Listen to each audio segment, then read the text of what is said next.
അതുകൊണ്ട് നമ്മുടെ മൊബൈൽ കേടായാൽ നമ്മുടെ ആൺകുട്ടികളുടെ കയ്യിൽ കൊടുത്തു വിടണം, അങ്ങനെ ചെയ്യാവും. പക്ഷെ നമ്മുടെ സഹോദരിമാർ, ഞാനിങ്ങനെ കഴിഞ്ഞ ദിവസം കണ്ണൂർ ഒരു പരിപാടിയിൽ ഞാൻ അവിടെ ഒരു കടയിൽ നിൽക്കുമ്പോൾ ഒരു പെൺകുട്ടി ഇതുപോലെ ഒരു മൊബൈൽ കൊണ്ട് നമ്മുടെ മൊബൈൽ കടയിൽ, ഞാൻ മൊബൈൽ കടയിൽ പോയതാണ്, നമ്മുടെ ഒരു സുഹൃത്താണ്. അങ്ങനെ അവിടെ സംസാരിച്ചുകൊണ്ട് നിൽക്കുമ്പോൾ ഒരു മുതിർന്ന ഒരു പെണ്ണൊരു മൊബൈൽ കൊണ്ടുവന്ന ഇതിൽ എന്തൊക്കെ ചെറിയ പ്രശ്നമുണ്ടെന്ന് ശരിയാക്കി തരാൻ പറഞ്ഞു. മുസ്ലിം പെണ്ണ. ഞാൻ പറഞ്ഞു, പെണ്ണെ, നീ എന്തടിസ്ഥാനത്തിലാണ് ഈ മൊബൈൽ കൊണ്ട് നീ കടക്കാരുടെ മുന്നിൽ കൊടുക്കുന്നത്? ഇതിനകത്തുള്ള രഹസ്യങ്ങൾ, അല്ലെങ്കിൽ നിങ്ങളുടെ ഫാമിലി ഫോട്ടോ, അല്ലെങ്കിൽ നിങ്ങളുടെ സീക്രട്ട് പ്രശ്നങ്ങൾ, വിഷയങ്ങൾ, മെസ്സേജുകൾ, ഇതെല്ലാം ഇവർ ചോർത്തിയെടുക്കൂലേ? നീ എന്തടിസ്ഥാനത്തിലാണ് കൊണ്ട് കൊടുക്കുന്നത് വെച്ചപ്പോ അത് ഞങ്ങൾക്ക് വിശ്വാസമുള്ളവരായത് കൊണ്ട് വന്നതാണ് ഉസ്താദെ എന്ന് പറയും. കടക്കാരൻ വിശ്വാസമുള്ളവനായിരിക്കാം മുതലാളി, പക്ഷെ ആ കടയിൽ ഉള്ളവർ വിശ്വാസമുള്ളവരായിരിക്കുമോ? എല്ലാവരും ഇന്ത്യാന ഹോസ്പിറ്റലിൽ എത്തിവിച്ചാന്റെ എന്ന് പറഞ്ഞ് അമ്മ പോകും, കുറച്ച് പൈസ എല്ലാം കുറച്ച് തരുമെന്ന്. മൂപ്പിൽ അവിടെ കാണൂലല്ലോ, അതല്ലേ സമയം. എല്ലാവരും നമ്മുടെ ലത്തീഫ്ചാന്റെ നമുക്ക് പോവാം, അവിടെ പോയാൽ നമുക്ക് ഉപ്പളക്കേറ്റുകാർക്ക് കുറച്ച് പൈസ എല്ലാം കുറച്ച് തരുമെന്ന് പറഞ്ഞ് നമ്മളവിടെ പോവും. മൂപ്പിലാണല്ലോ സംഭവം. ചെയർമാൻ ആയിരിക്കാം, അല്ലെങ്കിൽ അവിടുത്തെ MD ആയിരിക്കാം, ഒക്കെ ആയിരിക്കാം, സംഭവം ശരി തന്നെ ആയിരിക്കാം. ആളവിടെ കാണൂലല്ലോ. അദ്ദേഹത്തെ വിശ്വസിച്ചായിരിക്കും നമ്മൾ അവിടെ പോകുന്നത്. എന്ന് പറഞ്ഞല്ലോ, മൊബൈൽ കടക്കാരനെ വിശ്വസിച്ച് നമ്മൾ പോകും. പക്ഷെ മൊബൈൽ കടക്കാരൻ അവിടെ ഇല്ല, ജോലിക്കാരാണ്. അവർക്ക് നിന്റെ ചാരിത്രം എന്തെന്ന് നമുക്കറിയില്ല. അവർ നിന്റെ രഹസ്യങ്ങളെല്ലാം ചോർത്തിയെടുക്കാൻ അവരത് കാരണമായി തീർന്നേക്കാം. അതുകൊണ്ട് ബഹുമാനമുള്ള സഹോദരി സഹോദരന്മാരെ, മൊബൈൽ കൊണ്ട് നമുക്ക് ധാരാളം ഗുണങ്ങളുമുണ്ട്, ധാരാളം ദോഷങ്ങളുമുണ്ട്. ഇന്ന് നമ്മുടെ കാലഘട്ടത്തിൽ നമ്മുടെ ചെറുപ്പക്കാരായ കുട്ടികളുടെ കൈകളിൽ നമ്മുടെ മൊബൈൽ നമ്മൾ ഒഴിവാക്കണം. ഞാൻ ഈ അടുത്ത സമയത്ത്, കഴിഞ്ഞ ദിവസം ഞാനിവിടെ കാസർഗോഡ് ജില്ലയിൽ നമ്മുടെ നെല്ലിക്കുന്ന് പ്രഭാഷണത്തിന് ഞാൻ വന്നു. ഞാൻ ഇവിടെ നിന്ന് തിരിച്ച് നാട്ടിലേക്ക് പോകുമ്പോൾ എന്റെ വാഹനത്തിൽ ഒരു കൗൺസിലർ ഉണ്ടായിരുന്നു, ഒരു ഡോക്ടർ. അദ്ദേഹം ഈ കൗൺസിൽ ചെയ്യുന്ന ആളാണ്. കുറെ അനുഭവങ്ങൾ അദ്ദേഹവും ഞാനുമായിട്ട് ഇങ്ങനെ പങ്കിട്ടു. അദ്ദേഹത്തിന്റെ ജീവിതത്തിൽ വന്ന് സംഭവിച്ച ഓരോരോ സംഭവ വികാസങ്ങൾ അദ്ദേഹം എന്നോട് പറയുകയുണ്ടായി. അതിൽ അദ്ദേഹം പറഞ്ഞൊരു വാക്ക്, എന്നെ ഞെട്ടിപ്പിച്ചതും എന്നെ അത്ഭുതപ്പെടുത്തിയതുമായ ഒരു വാക്ക്, ദുബായിൽ അദ്ദേഹം ഈ അടുത്ത സമയത്ത് ഒരു കൗൺസിലിംഗിന്റെ പരിപാടിക്ക് പോയപ്പോൾ 3 വയസ്സായ ഒരു കുട്ടി സെക്സിന് അഡിക്റ്റ് ആയിപ്പോയി. 3 വയസ്സ്. നിങ്ങൾ വിശ്വസിക്കോ? കേരളക്കാരിയാണ്, ജില്ല ഒന്നും ഞാൻ പറയുന്നില്ല. അദ്ദേഹം എന്നോട് എല്ലാം വളരെ വ്യക്തമായിട്ട് പറഞ്ഞു. മുസ്ലിം കുടുംബത്തിൽപ്പെട്ടവർ. 3 വയസ്സായ കുട്ടി, ആ കുട്ടിയുടെ കയ്യിൽ ഉമ്മയും ഉപ്പയും മൊബൈൽ കൊടുത്തു കളിക്കാൻ. നമ്മുടെ കുട്ടികൾ കയ്യിൽ മൊബൈൽ കൊടുക്കും, ഗെയിം കളിക്കട്ടെ എന്ന് പറഞ്ഞിട്ട് മൊബൈൽ കൊടുക്കും. ഇന്നത്തെ കൊച്ചു കുട്ടിയുടെ കയ്യിൽ നിങ്ങൾ മൊബൈൽ കൊടുത്തു നോക്ക്, കറക്റ്റായിട്ട് അത് എടുക്കും, അതിന്റെ മെസ്സേജുകൾ എടുക്കും, നമ്മളെ കോൾ ചെയ്യും. നമ്മുടെ കുട്ടികൾ 2 വയസ്സ് 3 വയസ്സുള്ള കുട്ടികൾ, അത് മൊബൈൽ കൊടുത്തു നോക്ക്. ഉപ്പാന്റെ മെസ്സേജുകൾ എടുക്കുന്നത് കുട്ടികളാണ്. അതുകൊണ്ട് നമ്മൾ മനസ്സിലാക്കണം, ആ കുട്ടി 3 വയസ്സായ കുട്ടി 6 മാസമായിട്ട് ഈ മൊബൈലിലൂടെ ഈ സെക്സ് കാണുകയാണ്. അറിയുന്നില്ലല്ലോ കുഞ്ഞിന്. അത് കണ്ടപ്പോൾ ഒരു ആസ്വാദനം. അങ്ങനെ സ്ഥിരമായിട്ട് അത് കാണാൻ തുടങ്ങി. മാനസികമായ പ്രശ്നങ്ങളായി ആ പിതാവ് ആത്മഹത്യയുടെ വക്കിലേക്ക് വരെ എത്തി. കാരണം ആ പിതാവോ മാതാവോ ഇതൊന്നും കാണാറില്ല.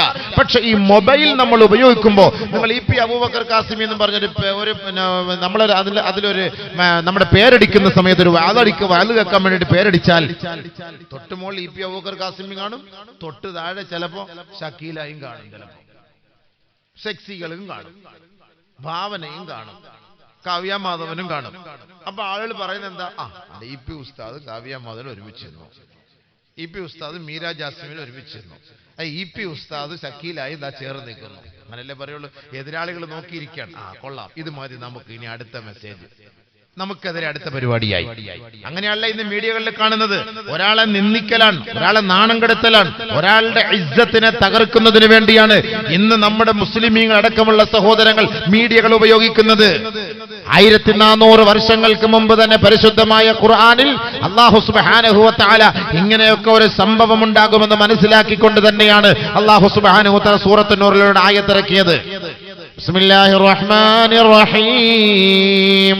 إن الذين يحبون أن تشيع الفاحشة في الذين آمنوا لهم عذاب أليم في الدنيا والآخرة والله يعلم وأنتم لا تعلمون. ആരാണോ സത്യവിശ്വാസികൾക്കിടയിൽ അനാവശ്യങ്ങളും അശ്ലീലങ്ങളും അധർമ്മങ്ങളും ഉപയോഗിച്ചുകൊണ്ട് അവരെ അനാവശ്യതകളിലേക്ക്, അവരെ കൃത്രിമമായി അവരെ വരച്ചുകൊണ്ട് അവർക്കെതിരെ ദുരാരോപണങ്ങൾ നടത്തുന്നത്, യുഹിബ്ബൂന അൻ തശീഅൽ ഫാഹിഷ, ഫവാഹിഷുകൾ, അശ്ലീലങ്ങൾ പ്രചരിപ്പിക്കലാണത്. അത് പറയലല്ല. അല്ലാഹു തആല ഇവിടെ പറഞ്ഞ വാക്കതാണ്, അൻതശിൽ ഫാഹിഷ. അനാവശ്യങ്ങളും അശ്ലീലങ്ങളും ആരാണോ പ്രചരിപ്പിക്കുന്നത്, ആരാണോ ഷെയർ ചെയ്യുന്നത്, ലഹും അദാബുൻ അലീം ഫിദ്ദുനിയാ വൽ ആഖിറ. പറയൂ പ്രവാചകരെ, അവർക്ക് ദുനിയാവിലും ആഖിറത്തിലും നാണം കെട്ട ശിക്ഷയാണ്, നിന്ദ്യമായ ശിക്ഷയാണ്.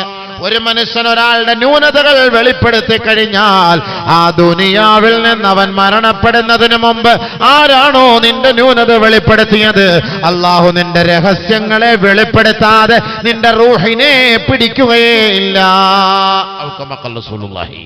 അല്ലാഹു റസൂൽ പറഞ്ഞ വാക്കാണ്. നമ്മുടെ ന്യൂനത, ഒരാളുടെ ന്യൂനത സോഷ്യൽ മീഡിയയിലൂടെ പ്രചരിപ്പിക്കാനാണ്, അവനെക്കുറിച്ച് അനാവശ്യങ്ങളും അനർത്ഥങ്ങളും പ്രചരിപ്പിക്കാനാണ് നിന്റെ ആഗ്രഹമെങ്കിൽ അല്ലാഹു സുബ്ഹാനഹു വ തആല നീ മരിക്കുന്നതിന് മുമ്പ് നിന്നെയും നാണം കെടുത്തിയിട്ടല്ലാതെ ഈ ഭൂലോകത്ത് നിന്ന് അല്ലാഹു തആല നിന്നെ മരിപ്പിക്കുകയില്ല. നബിയുനാ റസൂലുള്ളാഹി സ്വല്ലല്ലാഹു അലൈഹി വസല്ലം വാക്കാണ്. നമുക്കൊരാളുടെ ഐബുകൾ വെളിപ്പെടുത്താൻ എന്താണ് അവകാശം? ഒരാളുടെ ന്യൂനതകൾ വെളിപ്പെടുത്താൻ മറ്റൊരാൾക്ക് എന്താണ് അവകാശം? അല്ലാഹു സത്താറുൽ ഉയൂബാണ്. ഐബുകളെ മറച്ചു വെക്കുന്നവനാണ് അല്ലാഹു. എത്ര പേരുടെ ഐബുകൾ, രഹസ്യങ്ങൾ അല്ലാഹു മറച്ചു വെക്കുന്നത്? പാതിരാത്രി എങ്ങാനും സൂര്യൻ ഉദിച്ചാൽ ഇവിടുത്തെ മാന്യന്മാരുടെ എല്ലാവരുടെ അവസ്ഥകൾ അറിയാൻ കഴിയുമായിരുന്നു, അവന്റെയൊക്കെ അവസ്ഥ എന്താണെന്നുള്ളത്. അതുകൊണ്ട് കുല്ലും മഈബുനില്ലല്ലാഹ്, അല്ലാഹ് അല്ലാത്തതെല്ലാം ന്യൂനതയുള്ളതാണ്. എല്ലാത്തിനും ന്യൂനതയുണ്ട്, ന്യൂനതയില്ലാത്തത് ആരുമില്ല. ഒരാളുടെ ന്യൂനതകളിലേക്ക് നോക്കരുത്, ഒരാളുടെ ഔറത്തിലേക്ക് നോക്കരുത്, ഒരാളുടെ ഐബിലേക്ക് നോക്കരുത്. ഐബില്ലാത്തവരായി ഭൂലോകത്ത് ആരും തന്നെ ഇല്ല. ഐബില്ലാത്തവൻ അല്ലാഹു മാത്രമാണ്. അതുകൊണ്ട് നമ്മളുടെ ന്യൂനത നമ്മൾ മറച്ചു വെക്കണം, നമ്മൾ മറ്റൊരാളുടെ ന്യൂനത മറയ്ക്കാൻ പോകണ്ട. അതുകൊണ്ട് എന്റെ സഹോദരാ, ചെറുപ്പക്കാരാ, നിന്റെ മൊബൈലിലേക്ക് ഒരു മെസ്സേജ് വന്നാൽ, നിന്റെ മൊബൈലിലേക്ക് ഒരു അശ്ലീലത വന്നാൽ, ഒന്നുകിൽ നീ അത് കാണുകയാണെങ്കിൽ തൗബ ചെയ്ത് നീ അത് ഡിലീറ്റ് ചെയ്യണേ. നിന്റെ സുഹൃത്തുക്കൾക്ക് നീ അത് കൈമാറരുതേ.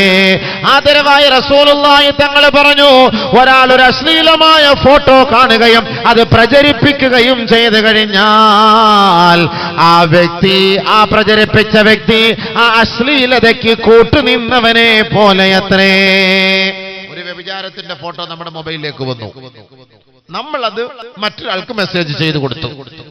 അല്ലാഹുവിന്റെ റസൂല് പറയുകയാ, നീയും ആ ദുഷിച്ച കൃത്യത്തിന് നേതൃത്വം കൊടുത്തവനെ പോലെയാണ് എന്ന് പറഞ്ഞാൽ നീ വ്യഭിചരിച്ചവനെ പോലെയാണെന്ന് അർത്ഥം. അല്ലാഹു എത്ര വലിയ കടുപ്പമേറിയ വാക്കുകളാണ്. ഈ ആയത്തിന്റെ തഹത്തിൽ ഹദീസിൽ നബി സല്ലല്ലാഹു അലൈഹി വസല്ലം തങ്ങൾ പഠിപ്പിച്ചിരിക്കുകയാണ്. ഒരാളൊരു മോശമായ മെസ്സേജ്, ഒരു ഫോൺ കോൾ, ഇന്നത്തെ പെണ്ണുങ്ങന്മാർ വിളിക്കുന്ന ഫോൺ കോളൊക്കെ നെറ്റ് അടിച്ചു വെക്കാൻ മതി. എല്ലാം അടിച്ച് നെറ്റ് അടിക്കുമ്പോൾ തന്നെ എല്ലാം അറിയാലോ, ആണിന് പെണ്ണും തമ്മിലുള്ള സംസാരം. ഇതൊക്കെ നമ്മുടെ കാമുകന്മാരൊക്കെ കാമുകിമാരെ വഞ്ചിച്ചിട്ട് രഹസ്യമായിട്ട് അത് റെക്കോർഡ് ചെയ്ത് നെറ്റിലിട്ട് കൊടുക്കുകയാണ്. കാമുകന്മാരുടെ ഇംഗിതത്തിന് വഴങ്ങാതെ വരുമ്പം അവളുടെയും ഇവന്റെയും കൂടെ എടുത്ത് നെറ്റിലിട്ട് കൊടുക്കും. അപ്പൊ ആരെങ്കിലും ഒക്കെ അത് കോപ്പി എടുത്തു കഴിഞ്ഞാൽ രഹസ്യമായിട്ട് സംസാരിക്കുന്ന സംഭാഷണങ്ങൾ മുഴുവനുമാണ്. അത് നമ്മൾ കേട്ടാൽ, അത് മറ്റൊരാൾക്ക് നമ്മൾ പ്രചരിപ്പിച്ചാൽ, ആ ദുഷിച്ച സംസാരത്തിന് നമ്മൾ നേതൃത്വം കൊടുത്തവരെ പോലെയാകുമെന്ന് ഔകമാ ഖാല ഹബീബുനാ റസൂലുള്ളാഹി. അല്ലാഹു റസൂൽ പറഞ്ഞ വാക്കാണ്. അല്ലാഹു റസൂൽ പറഞ്ഞ വാക്കാണ്. ഒരു ദുഷിച്ച വാക്ക് നമ്മൾ കേട്ട് അത് മറ്റൊരാൾക്ക് നമ്മളത് കൈമാറി ഫോർവേഡ് ചെയ്തു, ഷെയർ ചെയ്തു, നമ്മൾ ലൈക്ക് അടിച്ചുവെങ്കിൽ നീയും അത് സംസാരിച്ചവനെ പോലെയാണ്. മനസ്സിലാക്കണം. വ്യഭിചാരം എന്നൊക്കെ പറഞ്ഞാൽ എന്താ വിചാരിച്ചങ്ങള്? ഇതെല്ലാം ഇതിൽപ്പെട്ട കാര്യങ്ങൾ തന്നെയാണ്. അനാവശ്യമായ സംസാരം, അനാവശ്യമായ നോട്ടം, അനാവശ്യമായ മെസ്സേജ്. അതുകൊണ്ട് നമ്മുടെ മൊബൈലിലേക്ക് വരുന്ന മെസ്സേജുകൾ നീ വായിച്ചു, കണ്ടു, ഡിലീറ്റ് ചെയ്യാം. നല്ല മെസ്സേജാണ്. ഇപ്പൊ വാലിന്റെ മെസ്സേജ് വന്നു, ഖുർആനിന്റെ മെസ്സേജ് വന്നു, ഏതെങ്കിലും ഒരു രോഗികളെ സഹായിക്കാനുള്ള മെസ്സേജ് വന്നു, നീ അത് ഫോർവേഡ് ചെയ്ത് കൊടുക്കണേ. അതൊരു നന്മയാണ്. മൻ ജാഅ ബിൽ ഹസന ഫലഹു അശ്റു അംസാലിഹാ. നാളെ ആഖിറത്തിൽ ഒരു നന്മയുമായി ഒരു മനുഷ്യൻ കടന്നു വന്നാൽ അവന് 10 നന്മ ചെയ്തതിന്റെ പ്രതിഫലം ലഭിക്കുമെന്ന് ഹബീബ് പരിശുദ്ധമായ ഖുർആൻ. ഒരു നന്മ ചെയ്താൽ, ഒരു രോഗിയെ സഹായിക്കാൻ വേണ്ടി നീ ഒരു ക്ലിക്ക് ചെയ്തു, ഒരു ഷെയർ ചെയ്തു, അത് നിനക്ക് കൂലിയാണ്. 10 നന്മയായിട്ട് അല്ലാഹു തആല നിനക്ക് ആഖിറത്തിൽ തരും. മറിച്ച് ഒരാളുടെ ഐബ് നിന്റെ മൊബൈലിലേക്ക് കടന്നു വന്നു കഴിഞ്ഞാൽ, അത് ഏത് ഗ്രൂപ്പുകാരനാകട്ടെ, ഏത് സഹോദരനാകട്ടെ, ഒരു മുസ്ലിമാണോ, അവന്റെ ഔറത്ത് നീ മറച്ചു വെക്കണേ, അത് നീ വെളിപ്പെടുത്തരുതേ. ഒരിക്കൽ നബിയുനാ റസൂലുള്ളാഹി തങ്ങളുടെ അനുചരനായ ഉമർ അൽ ഫാറൂഖ് റളിയല്ലാഹു തആല അൻഹു പാതിരാ സമയത്തുകൂടെ തന്റെ ഗ്രാമത്തിലൂടെ നടന്നു പോവുകയാണ്. ആരെല്ലാം എന്തെല്ലാം ചെയ്യുന്നു, പ്രവർത്തിക്കുന്നു എന്നറിയുന്നതിന് വേണ്ടി ബഹുമാനപ്പെട്ട ഖലീഫ ഉമർ റളിയല്ലാഹു അൻഹു നടന്നു പോവുകയാണ്. അങ്ങനെ നടന്നു പോകുമ്പോൾ ഏതോ ഒരു വീടിന്റെ ഉള്ളിൽ ഒരു വിളക്ക് കാണുകയാണ്, ഒരു വെളിച്ചം കാണുകയാണ്. മഹാനായ ഉമർ അൽ ഫാറൂഖ് റളിയല്ലാഹു അൻഹു മതിൽ ചാടിയ കോമ്പൗണ്ടിലേക്ക് പ്രവേശിച്ചിട്ട് ആ വീടിന്റെ ഉള്ളിലൂടെ രഹസ്യമായി നോക്കുകയാണ്. രഹസ്യമായി നോക്കുമ്പോ മഹാനായ ഉമർ അൽ ഫാറൂഖ് കാണുന്ന സംഭവം എന്താ? ഒരു വൃദ്ധനായ സഹോദരൻ, ഒരു വൃദ്ധനായ വ്യക്തി, അദ്ദേഹവും അദ്ദേഹത്തിന്റെ സുഹൃത്തുക്കളുമായി കൂടിയിരുന്ന് മദ്യപിക്കുന്ന സംഭവമാണ്. മഹാനായ ഉമർ അൽ ഫാറൂഖ് റളിയല്ലാഹു അൻഹു ആ കതക തട്ടുകയാണ്. ഉടനെ തുറക്കുകയാ. തന്റെ പ്രജകളോടൊപ്പം എത്തിയ ഉമർ അൽ ഫാറൂഖ് അദ്ദേഹത്തെ അറസ്റ്റ് ചെയ്യുകയാണ്. കോടതിയിലേക്ക് കൊണ്ടുപോകുമ്പോ മഹാനായ ഉമർ അൽ ഫാറൂഖിന്റെ മുന്നിൽ ആ മനുഷ്യൻ വിലപിക്കുകയാണ്, അമീറുൽ മുഅ്മിനീൻ, നിങ്ങൾ എന്നെ അറസ്റ്റ് ചെയ്തത് ഞാൻ ഈ ദുഷിച്ച പ്രവൃത്തി ചെയ്തതിന്റെ പേരിലല്ലയോ, ഞാൻ മദ്യപിച്ചതിന്റെ പേരിലാണ്. അമീറുൽ മുഅ്മിനീനെ, നിങ്ങൾ എന്നെ അറസ്റ്റ് ചെയ്തതെങ്കിൽ ഞാൻ ഒരു ഒറ്റ കുറ്റം മാത്രമാണ് ചെയ്തത്, നിങ്ങളോ 3 തെറ്റുകളാണ് ചെയ്തത്. നോക്കിയിട്ട് പറയാണ്, ഞാൻ ഒരു തെറ്റ് ചെയ്തിട്ടുള്ളൂ, ഞാൻ മദ്യപിച്ചു, അത് മാത്രമേ ചെയ്തിട്ടുള്ളൂ. പക്ഷെ നിങ്ങൾ ചെയ്തത് 3 തെറ്റാണ്. ഒന്ന്, അല്ലാഹു പരിശുദ്ധമായ ഖുർആനിലൂടെ പറയുന്നുണ്ടല്ലോ, യാ അയ്യുഹല്ലദീന ആമനൂ ലാ തദ്ഖുലൂ ബുയൂതൻ ഗൈറ ബുയൂതികും ഹത്താ തസ്തഅനിസൂ വതുസല്ലിമൂ അലാ അഹ്ലിഹാ. അവരെന്റെ വീട്ടിലേക്ക് കയറുമ്പോ, മറ്റൊരാളുടെ വീട്ടിലേക്ക് നിങ്ങൾ പ്രവേശിക്കുമ്പോ അവർക്ക് സലാം ചൊല്ലാതെ നിങ്ങൾ ആ കോമ്പൗണ്ടിൽ പ്രവേശിക്കരുതേ. സലാം പറയാതെ പോകാൻ പാടില്ല. നിങ്ങൾ എന്റെ പുറയിലേക്ക് കയറി വന്നു, നിങ്ങൾ ഈ നാടിനെ അഭിമുഖീകരിക്കുന്ന പ്രതിനിധിയാണ്, ഈ നാടിന്റെ ചെങ്കോലും കിരീടവും പിടിക്കുന്ന ആളാണ്, ഈ നാടിന്റെ ഖലീഫയാണ്. നിങ്ങൾ എന്റെ മുറിയിലേക്ക്, എന്റെ വീട്ടിലേക്ക് നിങ്ങൾ കയറിയത് സലാം പറയാതെയാണ്. ഒന്നാമത് തെറ്റ്. മാറുന്നില്ലേ? പോയില്ലേ സംഭവം? രണ്ടാമതായി അല്ലാഹു സുബ്ഹാനഹു തആല ഖുർആനിൽ പറയുന്നുണ്ട്, വഅതുൽ ബുയൂത മിൻ അബ്വാബിഹാ.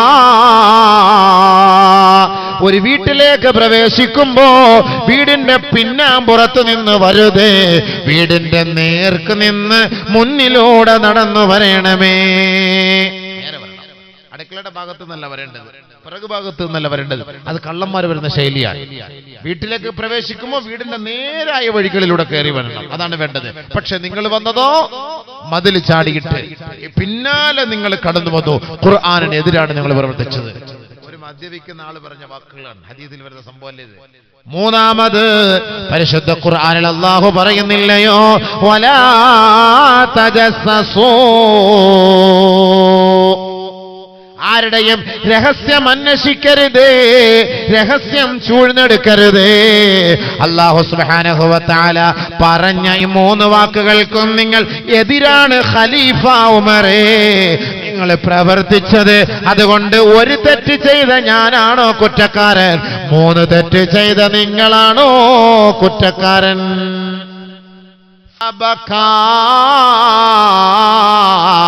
ഉമർ റളിയല്ലാഹു തആല അൻഹു പൊട്ടിക്കരഞ്ഞു പോവുകയാണ്. ഉമർ റളിയല്ലാഹു അൻഹു ആരാണ്? ഉമർ റളിയല്ലാഹു അൻഹു അദ്ദേഹം കരയാണ്. സംഭവം നാലിച്ചോക്ക്. ഒരു മദ്യപാനിയുടെ വാക്ക് കേട്ട് ഉമർ റളിയല്ലാഹു അൻഹു കരയാന്ന് പറയുന്നത് എന്താ സംഭവം? എന്താ നമ്മൾ ചെയ്യുന്ന തെറ്റ് ശരിയാണോ ഇല്ലയോ, നമ്മൾ ചെയ്യുന്ന പ്രവൃത്തി അത് തെറ്റാണോ ശരിയാണോ നമ്മളൊന്ന് വിലയിരുത്തണം. ആദ്യം ഞാനൊരാളെ ഗവേഷണം ചെയ്യാൻ പോകുന്നു, ഞാൻ ഒരാളുടെ ന്യൂനത പിടിക്കാൻ പോകുമ്പോൾ ആദ്യം നീ ഓർക്കണം, അല്ലാ എന്നിൽ ന്യൂനത ഉണ്ടല്ലോ, ഞാൻ എത്രയോ രഹസ്യമായിട്ട് നിന്നെ വഞ്ചിച്ചിട്ട് എത്രയോ തെറ്റുകൾ ചെയ്യുന്നവനല്ല ഞാൻ എന്തിന് പിന്നെ അവന്റെ ന്യൂനത പിടിക്കാൻ പോണം? ഇല്ല അല്ലാ, ഞാനില്ല അല്ലാ. അതാണ് ഈമാൻ. അതല്ല ഈമാൻ. യേശുക്രിസ്തു പറഞ്ഞ പോലെ തെറ്റ് ചെയ്യാത്തവൻ എറിയോളട്ടെ. ഇങ്ങോട്ടിരുന്നോ ഉസ്താദ്? അവിടെ പോയിരിക്കുന്ന ഇന്നലെ ലേറ്റ് ആവുമെന്ന് പറഞ്ഞിട്ട് പേടിച്ചെന്ന് പറഞ്ഞ ഉസ്താദ് വിഷമിച്ചിരിക്കാന്ന്. നിങ്ങളുടെ കറാമത്ത് പറഞ്ഞതാണ് നമ്മള്. അല്ല, ഉസ്താദിന്റെ കറാമത്ത് പറഞ്ഞാണ്ട് വാക്ക് കൊണ്ട് സൂക്ഷിച്ചോണം ഉസ്താദ് സംസാരിക്കുന്നത്. എല്ലാവരും ഉസ്താദ് പറഞ്ഞാല് അത് റാഹത്തായി എന്നല്ല എന്റെ. അത് സ്വാഭാവികമായിട്ട് എല്ലാവരും പറയല്ലേ. ഞാൻ വിചാരിച്ചത് നമ്മള് കഴിഞ്ഞ പ്രാവശ്യം ഒന്നും വേറെ ഉസ്താദായിരുന്നു. ആ ഉസ്താദ് ഇപ്പൊ അങ്ങോട്ട് മാറിയാ ബേക്കല ഭാഗത്തേക്ക് അവിടത്തേക്ക് മാറി. ഉസ്താദ് ഇപ്പൊ പുതിയ ആളാണ്. അല്ല, സ്വാഭാവികമായിട്ട് അങ്ങനെ ഞാൻ തമാശക്ക് പറഞ്ഞാണ്. സ്വാഭാവികമായിട്ട് നമ്മൾ അങ്ങനെ പറയുമല്ലോ. എന്നൊക്കെ പറഞ്ഞാൽ നല്ലൊരു പക്ഷേ ലേറ്റായി പോയെന്താവും. ഞാനൊരു തമാശക്ക് പറഞ്ഞതാണ്. അല്ല, ഉസ്താദിന് വിഷമമുണ്ടെന്ന് അറിയില്ല. അതൊന്നുമില്ല. അപ്പൊ അൽഹംദുലില്ലാ. അപ്പൊ ആലിമീങ്ങളുടെ ഒക്കെ വാക്ക് എപ്പോഴും കബൂലിയത്തുണ്ടെന്ന് അതുകൂടെ മനസ്സിലാക്കണം. ഉസ്താദന്മാരിൽ എപ്പോഴും ഖുർആൻ ഓതുന്നവരും പിന്നെ വാള് പറയുന്നവരും നസിഹത്ത് ചെയ്യുന്നവരും ഇബാദത്ത് ചെയ്യുന്നവരും ദിക്ർ ചെയ്യുന്നവരൊക്കെ അല്ലേ. അതുകൊണ്ടൊക്കെ നമ്മൾ ഈ മഹാന്മാരൊക്കെ വിളിച്ചിട്ട് നമ്മൾ ദുആ അർപ്പിക്കുന്നൊക്കെ. അപ്പൊ അതുകൊണ്ട് അവരുടെയൊക്കെ വാക്കുകൾക്ക് എപ്പോഴും ഒരു അസറുണ്ടാവും. എപ്പോഴും ഒരു അസറുണ്ടാവും. അൽഹംദുലില്ലാ. അപ്പൊ അതുകൊണ്ട് ബഹുമാനമുള്ള സഹോദരങ്ങളെ ശ്രദ്ധിക്കുക എല്ലാവരും. അല്ലാഹു തആല മനസ്സിലാക്കാൻ നമുക്ക് തൗഫീഖ് നൽകി അനുഗ്രഹിക്കുമാറാകട്ടെ. ആരുടെയും ഐബ് വെളിപ്പെടുത്തപ്പോൾ ഉമർ റളിയല്ലാഹു തആല കരഞ്ഞുപോയി. സഹോദരാ, എന്നോട് പൊറുക്കണം. ഒരു മദ്യപാനിയോട് ദ്വാരപ്പിക്കാൻ എന്നോട് പൊറുക്കണം, മാപ്പ് തരണം. എനിക്ക് നിങ്ങൾ മാപ്പ് തരണം. ഇല്ലെങ്കിൽ ഞാൻ അള്ളാഹുവിന്റെ മുന്നിൽ ഏറ്റവും വലിയ കുറ്റക്കാരനായി തീരും. എനിക്ക് മാപ്പ് നൽകണം. ഒരു നാടിന്റെ പ്രതിനിധി, ഒരു ഖലീഫയാണ് ബഹുമാനപ്പെട്ട ഉമർ റളിയല്ലാഹു തആല അൻഹു. അദ്ദേഹമാണ് ഈ മദ്യപാനിയുടെ മുന്നിൽ ചോദിക്കുന്നത് എനിക്ക് പൊരുത്തം തരണമെന്ന്. നമ്മളെ അപേക്ഷിച്ചിടത്തോളം ആരെങ്കിലും ചോദിക്കോ? ഒരാളുടെ എത്ര ഐബുകൾ വെളിപ്പെടുത്തും, എത്ര ഐബുകൾ ഒരാളെ വെളിപ്പെടുത്തും, രഹസ്യങ്ങൾ ചോർത്തിയെടുക്കും. ആ രഹസ്യങ്ങൾ ചോർത്തിയെടുത്താൽ പൊരുത്തമില്ലാതെ മരണപ്പെട്ടു പോയാൽ നാളെ ആഖിറത്തിൽ ഇവന്റെ നന്മ അല്ലാഹു അവനെടുത്ത് കൊടുക്കൂലേ? ഒരാൾക്കെതിരെ ഗീബത്തോ നമീമത്തോ ഏഷണിയോ ദൂഷണമോ പറയാൻ പാടില്ല എന്ന് വളരെ വ്യക്തമായി പരിശുദ്ധ ഖുർആൻ പറയുമ്പോൾ, ഒരാളുടെ ഐബ് നമ്മുടെ മൊബൈലിലേക്ക് വന്നു കഴിഞ്ഞാൽ ഒരു കാരണവശാലും നമ്മളത് മറ്റൊരാൾക്ക് ഷെയർ ചെയ്യരുത്. അതാണ് നന്മ, സോഷ്യൽ മീഡിയയിലെ നന്മ. ഈ ഷെയർ ചെയ്താൽ അത് ആ സോഷ്യൽ മീഡിയയിലെ തിന്മ തന്നെയാണ്, യാതൊരു സംശയമില്ല. ഒരാൾക്ക് പറയാൻ പാടില്ല. നബിയുനാ റസൂലുള്ളാഹി സ്വല്ലല്ലാഹു അലൈഹി വസല്ലമ തങ്ങൾ പറയുകയാണ്, ഹൽ തദ്റൂന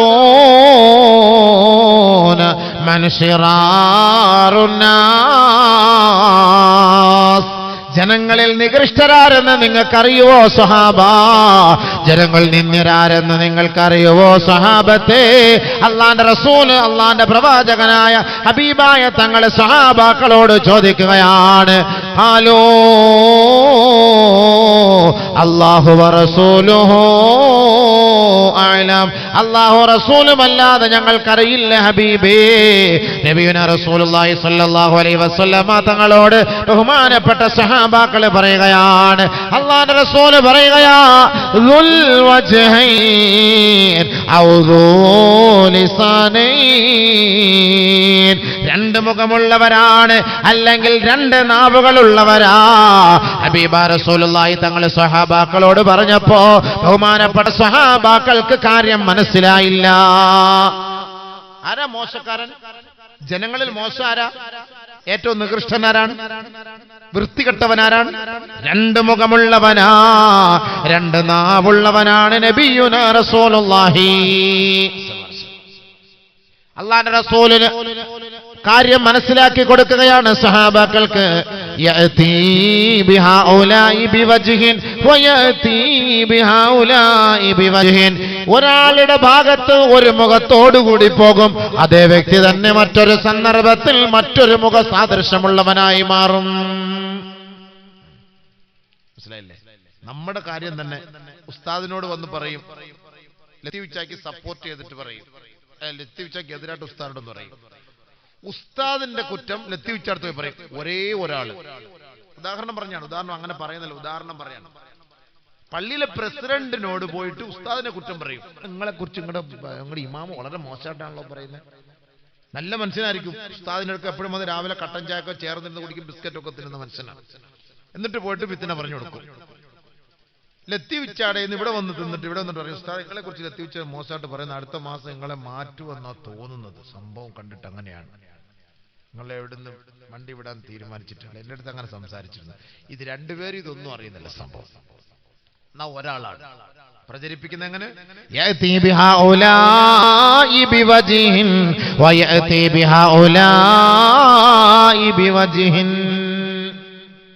മീഡിയകളിലൂടെ ഇങ്ങനെയാണല്ലോ ഒരു മനുഷ്യനെ കൊണ്ട് എങ്ങനെ വേണമെങ്കിലും എന്തും ചെയ്യിക്കാം.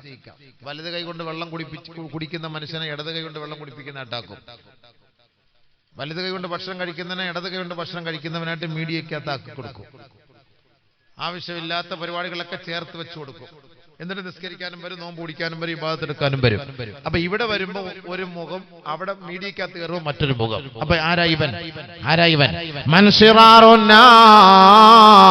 ഇവൻ ജനങ്ങളിൽ ദുഷിച്ചവനാണ്, നികൃഷ്ടനാണ്. നബിയുനാ റസൂലുള്ളാഹി ഇവനെ കുറിച്ച് അല്ലാഹുവിന്റെ റസൂൽ പറഞ്ഞ വാക്കെന്താ? വൻ കാന ദാ ലിസാനൈൻ ഫഇന്നല്ലാഹ യജഅലു ലഹു ലിസാനൈൻ മിന്നാർ. ആരെങ്കിലും ദുനിയാവിൽ രണ്ട് നാവോടുകൂടി സഞ്ചരിച്ചാൽ, രണ്ട് മുഖഭാവത്തോടുകൂടി സഞ്ചരിച്ചാൽ, നാളെ ആഖിറത്തിൽ അല്ലാഹു സുബ്ഹാനഹു വ തആല നരകത്തിന്റെ തീയാലുള്ള രണ്ട് നാവ് ഇവന് നൽകുമത്രേ.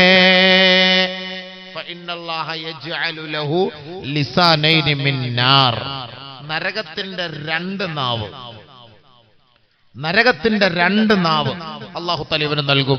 നബിയുനാ ശഫീഉനാ റസൂലുള്ളാഹി. അതുകൊണ്ട് ഒരാളുടെ ഐബ് നമ്മൾ മറ്റുള്ള മുന്നിൽ വെളിപ്പെടുത്താൻ പാടില്ല. അല്ലാഹു നമ്മളെ നാണം കെടുത്തി കളയും. ഇതിങ്ങനെ ചുറ്റിത്തിരില്ല, നമീമത്തി എന്ന് പറയും.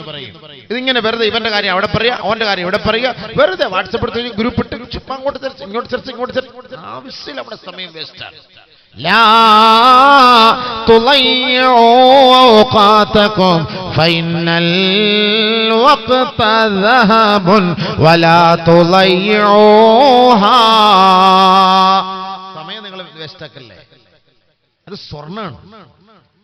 സമയം അമൂല്യ നിധിയാണ്, അമൂല്യ സമ്പത്താണ്. അത് നിങ്ങൾ നഷ്ടപ്പെടുത്തരുത്.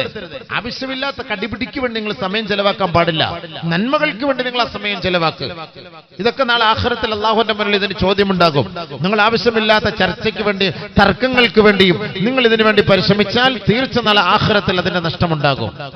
നബിയുനാ ശഫീഉനാ റസൂലുള്ളാഹി സ്വല്ലല്ലാഹു അലൈഹി വസല്ലമ തങ്ങൾ പറയുകയാ, അന സഈമുൻ ബിബൈത്തിൻ ഫീ റബദിൽ ജന്ന.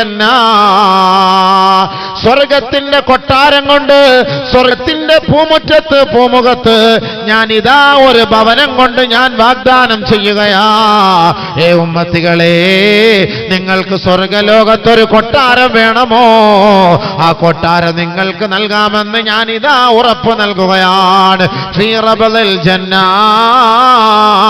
അത് സ്വർഗത്തിന്റെ പൂമുഖത്താണ്, സ്വർഗത്തിന്റെ പൂമുഖത്താണ്. ആദരവായ റസൂലുള്ളാഹി സ്വല്ലല്ലാഹു അലൈഹി വസല്ലമ തങ്ങൾ പറഞ്ഞപ്പോ, ആർക്കാണ് ഹബീബ് ഈ സ്വർഗത്തിന്റെ കൊട്ടാരവുമായി അങ്ങ് സാക്ഷ്യം വഹിക്കുന്നത്? ആർക്ക് വേണ്ടിയാണ് നബിയേ? അല്ലാഹുവിന്റെ റസൂൽ പറയുകയാണ്, ലിമൻ തറക്കൽ മിറാ വഇൻ കാന മുഹിഖാ. സത്യമാണ് നീ പറയുന്നതെങ്കിൽ പോലും തർക്കവിതർക്കങ്ങൾ ഒഴിവാക്കണമേ, തർക്കങ്ങൾ ഒഴിവാക്കണമേ. തർക്കങ്ങൾ ഒഴിവാക്കുന്ന വ്യക്തിക്ക് ഞാനിതാ സ്വർഗം കൊണ്ട് സാക്ഷ്യം വഹിക്കുകയാ. ലോകത്തിന്റെ മുത്തേ മുഹമ്മദ് മുസ്തഫ. തർക്കം ഒഴിവാക്കുന്നവർക്ക് എന്തിനാ തർക്കിക്കുന്നത്? എന്തിനാ തർക്കിക്കുന്നത്? ആരാ നാളെ ആഖിറത്തിൽ രക്ഷപ്പെടുന്നത് നമുക്കറിയില്ലല്ലോ. വെറുതെ നമ്മൾ മീഡിയയിലൂടെ ആവശ്യമില്ലാത്ത തർക്കം. അവൻ അങ്ങനെയാണ്, അവൻ ഇങ്ങനെയാണ്, അവൻ ഇങ്ങനെ, മറ്റൊന്നാണ്. ഇപ്പൊ അബൂബക്കർ ഖാസിമിനെ കുറിച്ച് മോശമായിട്ട് പറയാം. ചുമ്മാ ഇങ്ങനെ ഓരോരുത്തർ ഇങ്ങനെ വെറുതെ അങ്ങോട്ട് കുറ്റം പറയും. സുന്നത്ത് ജമാഅത്തിനെതിരായ ആളാണ്, മറ്റേ ആളാണ്. സുന്നത്ത് ജമാഅത്തിന്റെ അഹലുകാരനാണ്. ഇല്ല, ഞാൻ 10, 5, 6, 7 വർഷമായിട്ട് പോയി കാസർഗോഡ് ഞാൻ ഈ ഭാഗങ്ങളെല്ലാം പ്രസംഗിക്കുന്നു. എല്ലാവരും എന്നെ വിളിച്ച്, ഉസ്താദ് നിങ്ങളെ കുറിച്ച് ഇങ്ങനെ ഒരു പരാതി ഉണ്ടല്ലോ, അതുണ്ടല്ലോ, ഇതല്ല. ഇതിനൊന്നും മറുപടി പറയണ ഈ പാവപ്പെട്ടവൻ പോവില്ല. എത്ര നമ്മളെ ചൊടിപ്പിച്ചാലും ഇഷ്ടമുള്ളവൻ വിളിക്കട്ടെ, ഇഷ്ടമില്ലാത്തവൻ വിളിക്കണ്ട. ഞാൻ സുന്നത്ത് ജമാഅത്തുകാരനാണ്, നിങ്ങൾക്ക് ഉറപ്പുണ്ടെങ്കിൽ എന്നെ വിളിച്ചാൽ മതി. സുന്നത്ത് ജമാഅത്തുകാരനല്ല എങ്കിൽ വാവുന്നതിന് വിളിക്കണ്ട. ഖലാസ്, തീർന്നല്ലോ സംഭവം, പ്രശ്നം തീർന്നില്ലേ? 2 ദിവസം റെസ്റ്റ് എടുക്കാം പുരയിലിരുന്നിട്ട് റാഹത്തായിട്ട്. അള്ളാഹ് എവിടെല്ലാം ദീൻ പറയാൻ പോകണം തീരുമാനിച്ചാൽ അവിടെ എല്ലാം പോയേ പറ്റുള്ളൂ. അത് അള്ളാഹിന്റെ തർത്തീബാണ്. അതിന് ആര് തടഞ്ഞാലും അത് തടയാൻ പറ്റൂല. സംഭവം ആര് വേണം തടയാൻ പറ്റില്ല. വലിയ വലിയ മഹാന്മാര് മശായിഖന്മാര് സ്വാലിഹീങ്ങളെ സുന്നത്ത് ജമാഅത്തിന്റെ അഹ്ലുകാരല്ല എന്ന് പറയുന്നു. പിന്നെ ഈ പാവം പിടിച്ച ഈ സാധുവായ സീറോ ആയ എന്നെ കുറിച്ച് പറയുന്നതിൽ എനിക്ക് വലിയ പ്രശ്നമൊന്നുമില്ല. ഏറ്റവും വലിയ ബലഹീനൻ, ഒന്നുമില്ലാത്തവൻ, വിവരമില്ലാത്തവൻ. നിങ്ങളുടെ മുന്നിലൊക്കെ വന്ന് ഇൽമു പറയാൻ തൗഫീഖ് കിട്ടിയതിന് അള്ളാഹുവിൽ ഞാൻ അൽഫ് ശുക്ർ, അള്ളാഹ്ക്ക് ഞാൻ കോടിക്കണക്കിന് ശുക്ർ ഞാൻ അള്ളാഹുവിന് ഞാൻ നൽകുകയാണ്, പറയുകയാണ് പടച്ചവൻ. കാരണം എനിക്ക് ഈ സാധുവായ, എനിക്ക് വിവരമില്ലാത്ത എനിക്ക് നിങ്ങളുടെ മുന്നിൽ വന്ന് ഇൽമു പറയാൻ പറ്റിയില്ലേ? ഇത്രയും ആളുകൾ എതിർത്തിട്ടും. പിന്നെ ഞാനിപ്പോൾ പറഞ്ഞു സോഷ്യൽ മീഡിയയെ കുറിച്ച് വന്നതുകൊണ്ട് പറഞ്ഞില്ല, ഞാൻ ഇത് പറയൂല. സോഷ്യൽ മീഡിയയിലൂടെ ഇങ്ങനെ എപ്പോഴും ചുമ്മാ ചർച്ച, വെറുതെ ആവശ്യമില്ലാത്ത ആൾ അങ്ങനെ കാണിച്ചു, ഇങ്ങനെ കാണിച്ചു, ഇങ്ങനെ പറഞ്ഞു, അങ്ങനെ പറഞ്ഞു, ഇങ്ങനെ പറഞ്ഞു, എന്ത് പറഞ്ഞു, എന്ത് കാണിച്ചു, എന്ത് ചെയ്തു എന്ന് അതിന്റെ നിജസ്ഥി മനസ്സിലാ. അവിടെയും കട്ട് ചെയ്യും, മാ ഖബലും മാ ബഅദും കട്ട് ചെയ്തിട്ട് നടുക്കുള്ളത് മാത്രം എടുത്തിട്ട് കൊടുക്കും. സംഭവം മനസ്സിലായില്ലേ? ഇപ്പുറത്തും കട്ട് ചെയ്യും, ഇപ്പുറത്തും കട്ട് ചെയ്യും, എന്നിട്ട് അതിൽ മാത്രം എടുത്തു കൊടുക്കും. അപ്പൊ ഈ പി ഉസ്താദ് ഇങ്ങനെയാ, ഈ പി അങ്ങനെയാ, ഈ പി ഇങ്ങനെയാ, അദ്ദേഹത്തെ അടുത്ത വർഷം വാളിന് വിളിക്കരുത്, നമ്മൾ വാളിന് വിളിക്കരുതപ്പാ, അയാൾ സുന്നത്ത് ജമാഅത്തിനെതിരായ ആളപ്പാ. അൽഹംദുലില്ലാ അപ്പ, എപ്പെങ്കിലും മനസ്സിലായല്ലോ അപ്പ, വിളിക്കല്ലേ അടുത്ത വർഷം. നല്ല കാര്യം. നമ്മളാരോടും പോയി ചോദിക്കാറില്ല അള്ളാഹുവെ നമ്മളെ കാസർഗോട്ടുകാരെ വിളിക്കണമെന്നും കൊല്ലക്കാരെ വിളിക്കണമെന്നും കർണാടകക്കാരെ വിളിക്കണമെന്നും നമ്മൾ ദ്വാരക്കാരില്ല. അള്ള പറയുന്നു, പോകുന്നു, ഖലാസ്. അള്ള പറയുന്നു, പോകുന്നു. ഇത് അള്ള തരുന്ന പ്രത്യേകമായ കഴിവാണ്. അള്ള തരുന്ന കഴിവുകൊണ്ട് മാത്രമാണ് ശ്രമിക്കുന്നത്. അള്ള തരുന്ന കഴിവുകൊണ്ട് മാത്രമാണ് ഈ ആളുകളെ കിട്ടുന്നത്. ഇതൊക്കെ അള്ളാന്റെ തർത്തീബാണ്, അള്ളാന്റെ തീരുമാനമാണ്. അവൻ തീരുമാനിക്കുന്നു നീ പോകണ്ട, അവൻ തീരുമാനിക്കുന്നു പ്രശ്നിക്കണമെന്ന്, അത് യാഥാർത്ഥ്യമായിരിക്കും. അതുകൊണ്ട് ഒരു വ്യക്തിയെക്കുറിച്ച് അറിയാതെ, മനസ്സിലാക്കാതെ, വെറുതെ ആവശ്യമില്ലാതെ മീഡിയകളിലൂടെ നിങ്ങൾ അങ്ങോട്ടും ഇങ്ങോട്ടും പ്രചരിപ്പിക്കരുത്. അത് നിങ്ങൾക്ക് ഞാൻ തരുന്ന ഉപദേശം. പക്ഷെ നിങ്ങളുടെ മൊബൈലിൽ ഇത് സംഭവം വന്നു. ഞാൻ ഈ അടുത്ത സമയത്ത് അൻസിബ ഹസൻ എന്ന് പറഞ്ഞിട്ട് ഒരു സിനിമാ നടിയുണ്ട്, ഒരു സിനിമാ നടി അൻസിബ ഹസൻ. അറിയായിരിക്കും അല്ലേ? ചെറുപ്പക്കാർക്കൊക്കെ അറിയായിരിക്കും. അൻസിബ ഹസൻ എന്ന് പറഞ്ഞൊരു സിനിമാ നടി, മുസ്ലിമാണ്. എല്ലാവർക്കും അറിയാറില്ലേ? അറിയാവോന്ന് ചോദിച്ചാൽ അറിയാന്ന് പറഞ്ഞ സിനിമ ആണെന്ന് പറഞ്ഞാൽ മനസ്സിലാക്കി പോകും. അതുകൊണ്ട് ആരും മിണ്ടാത്തത്. എന്തായാലും പോട്ടെ, ഹൈർ. അതൊന്നും വലിയ കാര്യമില്ലപ്പാ. അതിനകത്ത് നമ്മളിപ്പോൾ എപ്പോഴും വാർത്തകളൊക്കെ നോക്കുന്നത്, നമുക്കിപ്പോൾ ഓരോ വ്യക്തിയുടെ പേര് പറയുന്നതിന്. ഇപ്പം ഞാനിപ്പോൾ നിങ്ങളുടെ മുന്നിൽ കുറേ ഭാവന ഷൂട്ടിംഗ് കഴിഞ്ഞ് പോയപ്പോൾ ഭാവനയെ പീഡിപ്പിക്കാൻ ശ്രമിച്ചു എന്ന് പറഞ്ഞ പത്രത്തിൽ വന്നു. അത് നോക്കുമ്പോൾ ഇതൊക്കെ വാർത്തയല്ലേ? ഇത് വാർത്ത മനസ്സിലാക്കിയെങ്കിൽ നമുക്ക് അടുത്ത് പ്രസംഗിക്കാൻ പറ്റുള്ളൂ. ഇതൊക്കെ ഓരോ കാര്യങ്ങൾ മനസ്സിലാക്കണ്ടേ? ഇന്നത്തെ സാഹചര്യങ്ങൾ മനസ്സിലാക്കിക്കൊണ്ട് നമ്മൾ പ്രസംഗിക്കാൻ ഇതൊക്കെ നോക്കുന്നുണ്ട്. അതൊന്നും ഒരു പ്രശ്നമാക്കണ്ട, അതൊന്നും ഒരു വിഷയമല്ല. നമ്മൾ സൂക്ഷിക്കുക, അത്രയേ ഉള്ളൂ. അപ്പൊ ഈ അൻസിബ ഹസനെതിരെ ഞാൻ ഈ കാസർഗോഡ് തന്നെ ഞാൻ എതിർത്ത് പ്രസംഗിച്ചു. ഞാൻ ബന്ദിയോട് വന്നപ്പോൾ ഞാൻ പ്രസംഗിച്ചു, നരകത്തെ നിഷേധിച്ചു എന്ന് പറഞ്ഞിട്ടൊരു പോസ്റ്റ് കണ്ടിട്ട്, ഇതേപോലെ മീഡിയയിൽ കണ്ടിട്ട് ഞാൻ അവളെ വിമർശിച്ചു പ്രസംഗിച്ചു. നരകത്തിനെ നിഷേധിക്കുന്നവളാണ്, നരകത്തെ എതിർക്കുന്നവളാണ്, ആ മുസ്ലിമായ ആ സിനിമാ നടി നരകത്തെ എതിർക്കുന്നവളാണ് എന്ന ഒരു പോസ്റ്റ് കണ്ടപ്പോൾ എനിക്ക് വലിയ വിഷമായി പോയി. ആരാ പറഞ്ഞത് നരകത്തിൽ പിന്നെ സിനിമ നടിക്കുന്നവർ നരകത്തിൽ പോകുന്ന ആരാ പറഞ്ഞതെന്നൊക്കെ ഉള്ള ഒരു തലക്കെട്ടില്, അങ്ങനെ ഒരു എൻഡിങ്ങിൽ ഒരു പോസ്റ്റ് വന്നപ്പോൾ എനിക്ക് വിഷമായി പോയി. ഞാൻ അതിന്റെ നിജസ്ഥിതി മനസ്സിലാക്കാതെ കണ്ട് വളരെ ശക്തമായി ഞാൻ അതിനെക്കുറിച്ച് പ്രതികരിച്ചു. ഞാൻ ഈ ബന്ദിയോട് അടുത്ത സമയത്ത് അടുക്കും ബന്ദിയോട് കഴിഞ്ഞ 5-6 മാസത്തിന് മുമ്പ് പ്രസംഗിക്കാൻ വന്നപ്പോൾ ഞാൻ അവിടെ വളരെ ഗൗരവത്തോട് പറഞ്ഞപ്പോൾ എന്തോ ഞാൻ അതിരുവിട്ട് അങ്ങോട്ട് പറഞ്ഞു പോയി. ഞാൻ പിന്നീട് അത് എൻ്റെ സുഹൃത്തുക്കൾ അത് കട്ട് ചെയ്തിട്ട് എനിക്ക് അയച്ചു തന്നപ്പോൾ ഞാനത് കേട്ടപ്പോഴാണ് പടച്ചോനെ ഇത്രയ്ക്കും ഗൗരവത്തോടു കൂടിയാണ് ഞാൻ പറഞ്ഞതെന്നറിയില്ല. നരകത്തെക്കുറിച്ച് അത്രയ്ക്കും കട്ടിക്ക് പറഞ്ഞു പോയി. എന്തായാലും അവളുടെ മനസ്സിൽ അതൊരു മാറ്റം ഉണ്ടാക്കി. അവൾ എന്നെ വിളിച്ചു, കഴിഞ്ഞ ഡിസംബർ 31-ാം തീയതി എന്നെ വിളിച്ചു. അവളും വിളിച്ചു, അദ്ദേഹത്തെ അവളുടെ സഹോദരൻ എന്ന പേരിൽ ഒരാളെന്നെ വിളിച്ചു. എന്നെ വിളിച്ചിട്ട് പറഞ്ഞു, എനിക്കാണ് സംഭവം, നിങ്ങൾ ഏതടിസ്ഥാനത്തിൽ ഇങ്ങനെ സംസാരിച്ചത്, അങ്ങനെ ഇങ്ങനെന്നൊക്കെ ചോദിച്ചു. അപ്പൊ അവളും എന്നെ വിളിച്ചിട്ട് പറഞ്ഞു, ഉസ്താദ് ഞാൻ അങ്ങനെ സംസാരിച്ചിട്ടേ ഇല്ല, റബ്ബിനാണ് സത്യം, ആണായിട്ട് പറയും, റബ്ബിനാണ് സത്യം, ഞാൻ അങ്ങനെ പറയാം. ഞാനൊരു ഖുർആൻ ഞാൻ പഠിച്ചവളാണ്, ഞാൻ ഖുർആൻ പഠിച്ചിട്ട് ഞാൻ അതിൽ ഫസ്റ്റ് റാങ്ക് വാങ്ങിയവളാണ്, ഞാൻ ആഖിറത്തെ പേടിക്കുന്നവളാണ്, മരണത്തെ പേടിക്കുന്നവളാണ്, നരകത്തെ ഭയപ്പെടുന്നവളാണ്, ഞാൻ മുസ്ലിമായി ജീവിച്ച് മുസ്ലിമായി മരിക്കാൻ ഞാൻ ആഗ്രഹിക്കുന്നവളാണ് എന്ന് കുറേ കാര്യങ്ങൾ എന്നോട് പറഞ്ഞു. അപ്പൊ ഞാൻ പറഞ്ഞു, ഞാൻ ഇങ്ങനെ പത്രത്തിൽ ഇങ്ങനെ മീഡിയയിൽ കണ്ടപ്പോൾ ഞാൻ പറഞ്ഞു, ഇതാണ് നീ പൊരുത്തപ്പെട്ടവരെ, ഞാൻ ഇൻഷാ അല്ലാഹ് ഇന്ന് തന്നെ ഞാനത് മാറ്റി പറഞ്ഞേക്കാം. ഞാൻ ഡിസംബർ 31-ാം തീയതി എനിക്ക് കോഴിക്കോടായിരുന്നു പ്രസംഗം, ഞാൻ അന്ന് അവിടെ പ്രസംഗിച്ചത്. പിന്നെ പല സ്ഥലങ്ങളിലും ഞാൻ പ്രസംഗിച്ചു. കാരണം നിരപരാധിത്വം നമ്മൾ പറഞ്ഞു, കാരണം നമ്മുടെ ഭാഗത്ത് നിന്ന് വന്നുപോയ അപാകതയാണ്, നാളെ ആഖിറത്തിൽ നമ്മൾ പിടിച്ചു നിർത്തപ്പെടും. അതുകൊണ്ട് ഞാൻ അവൾക്ക് വേണ്ടി ഞാൻ പറഞ്ഞു, ഞാൻ മാറ്റി പറയാം, എൻ്റെ ഭാഗത്ത് നിന്ന് വന്ന വീഴ്ചയാണ്, ഇനി ഞാൻ ഒരിക്കലും അങ്ങനെ സംസാരിക്കും. അതോടുകൂടി ഞാനൊരു തീരുമാനം എടുത്തു, ഈ മീഡിയയിൽ കാണുന്നത് നമ്മൾ ഇനി പറയാൻ പാടില്ല, പ്രസംഗിക്കാൻ പാടില്ല. ചിലപ്പോൾ ആവശ്യമില്ലാത്തതായിരിക്കും. എന്റെ എതിരാളികൾ എനിക്കെതിരെ എന്തെങ്കിലുമൊക്കെ പോസ്റ്റ് ചെയ്യും, അതെടുത്ത് വെച്ചിട്ട് ഒന്നും അറിയാതെ സംസാരിക്കും, അങ്ങനെ സംസാരിക്കും. നമ്മുടെ ഉസ്താദന്മാര് പണ്ഡിതന്മാരടക്കം അബൂബക്കർ മുസ്ലിയാർ ആരാണെന്ന് എന്നെ പോലും അറിയാത്ത ആളുകൾ എനിക്കെതിരെ ധാരാളം പ്രഭാഷണങ്ങളും ധാരാളം മെസ്സേജുകളും ഇടുന്നു. എന്നെ ഇന്നുവരെ കണ്ടിട്ടുമില്ല, സംസാരിച്ചിട്ടുമില്ല. പിന്നെ എന്റെ രഹസ്യങ്ങൾ അദ്ദേഹത്തിന് എങ്ങനെ അറിയാം, എന്റെ ആദർശങ്ങൾ അദ്ദേഹത്തിന് എങ്ങനെ അറിയാം? ഉദാഹരണം പറയാൻ, അപ്പൊ എന്റെ പച്ച ഇറച്ചി തിന്നുമ്പോൾ നാളെ ആഖിറത്തിൽ അള്ളാഹുവിന്റെ മുന്നിൽ അദ്ദേഹം എന്നോട് പൊരുത്തം ചോദിക്കാതെ അള്ളാഹ് അങ്ങനെ പൊരുത്തപ്പെട്ടു കൊടുക്കും. അതുകൊണ്ട് നമ്മൾ ഉലമാക്കളെന്നല്ല ഒരു വ്യക്തികളെ കുറിച്ചും നമ്മൾ പരാമർശിക്കരുത്, സൂക്ഷിക്കണം. മീഡിയകൾ പ്രത്യേകമായി സൂക്ഷിക്കണം. നിങ്ങൾക്ക് പല ഗ്രൂപ്പുകളുണ്ട്. ആ ഗ്രൂപ്പിൽ ഒരാളെ, ഏത് ഗ്രൂപ്പിലെ ആലിമികളെ ആയാലും കരിവാരി തേച്ച് കൊണ്ടുവരുന്ന മെസ്സേജുകൾ നിങ്ങൾ ഫോർവേഡ് ചെയ്യരുത്, ഡിലീറ്റ് ആക്കി കളയണം. അത് ഞാൻ പറയുന്ന വാക്കാണ്. നമുക്ക് വേണമെങ്കിൽ മനസ്സിലാക്കിയാൽ മതി. അത് ഏത് ഗ്രൂപ്പിലെ ആലിമാകട്ടെ, ഏത് ഗ്രൂപ്പിലെ സഹോദരങ്ങളാകട്ടെ, ഒരു വ്യക്തിഹത്യ നടത്താനുള്ള ഒരു തീരുമാനമാണ് നിങ്ങളുടെ ഈ സോഷ്യൽ മീഡിയകളുടെ പ്രയോജനമെങ്കിൽ, പ്രവർത്തനമെങ്കിൽ, അതിനുവേണ്ടിയാണ് നിങ്ങൾ സമയം മെനക്കെടുന്നതെങ്കിൽ നാളെ അള്ളാഹുവിന്റെ മുന്നിൽ നിങ്ങൾ സമാധാനം പറയേണ്ടി വരും. ഒരു വ്യക്തി ആരാണ്, അദ്ദേഹത്തിന്റെ വ്യക്തിത്വം എന്താണ്, ഇത് നമുക്കറിയുകയില്ല.